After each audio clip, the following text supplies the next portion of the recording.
आगे की अगली कविता है कितनी नावों में कितनी बार। ये 1966 में आई थी, संग्रहित हुई ये कितनी नावों में कितनी बार, मतलब काव्य संग्रह का नाम भी कितनी नावों में कितनी बार है और 1967 में संग्रहित हुई थी। अब इस कविता में क्या बताया है, ये कविता सत्य की खोज की यात्रा को दर्शाती है। मतलब है कि ऐसी यात्रा जो सत्य की खोज के लिए की गई है।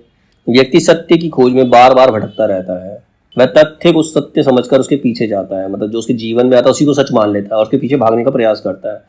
पर तथ्य अंततः व्यक्ति को आक्रांत ही करते हैं, मतलब उसे परेशान ही करते हैं, वो उसे शांति प्राप्त नहीं होती। यहाँ एक संकेत भारतीय जीवन मूल्य की ओर भी है, मतलब जो भारत में जो लोग रहते हैं उनका जीवन मूल्य है क्या, उसकी ओर भी इस कविता के अंदर संकेत किया गया है। कभी विदेशों में सत्य की खोज में भटका, परंतु वहां तथ्यों की शुष्कता ने उसे आक्रांत ही किया, मतलब वहां पर उसे सत्य प्राप्त ही नहीं हुआ। जब जब ऐसा हुआ है वह लौट कर इसी भारतीय जीवन मूल्य की ओर ही आया है, मतलब जो शांति भारतीय जीवन मूल्य में उसे बाहर नहीं प्राप्त हुई।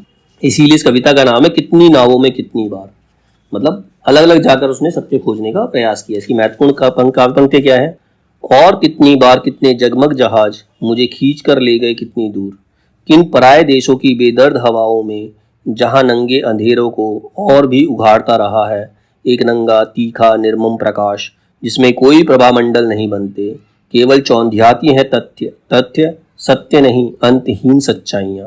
तो कहता कई बार कई जगहों पर गए, मतलब जो कवि है कई जगहों पर गया, कई जगह देखा उसने, लेकिन वहां पर उसे पराए देशों में केवल अंधेरा ही अंधेरा नजर आया और वहां पर एक ऐसा तूफान है, ऐसी हवा है जो वहां के अंधियारे को और उघाड़ती है।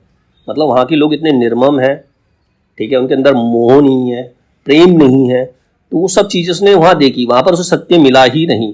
वहां पर केवल वहां की जो लाइफ है वो दूसरे को चौंधियाती है, मतलब वो लोग उसकी तरफ आकर्षित होते हैं। बहुत सारे तथ्य फैक्ट ही फैक्ट है वहां पर क्या हर चीज में लॉजिक मिलेगा लेकिन सत्य नहीं है, वहां पर अंतहीन सच्चाई है, मतलब फैक्ट मिलेंगे लेकिन सत्य कहीं नहीं मिलेगा, शांति कहीं नहीं मिलेगी।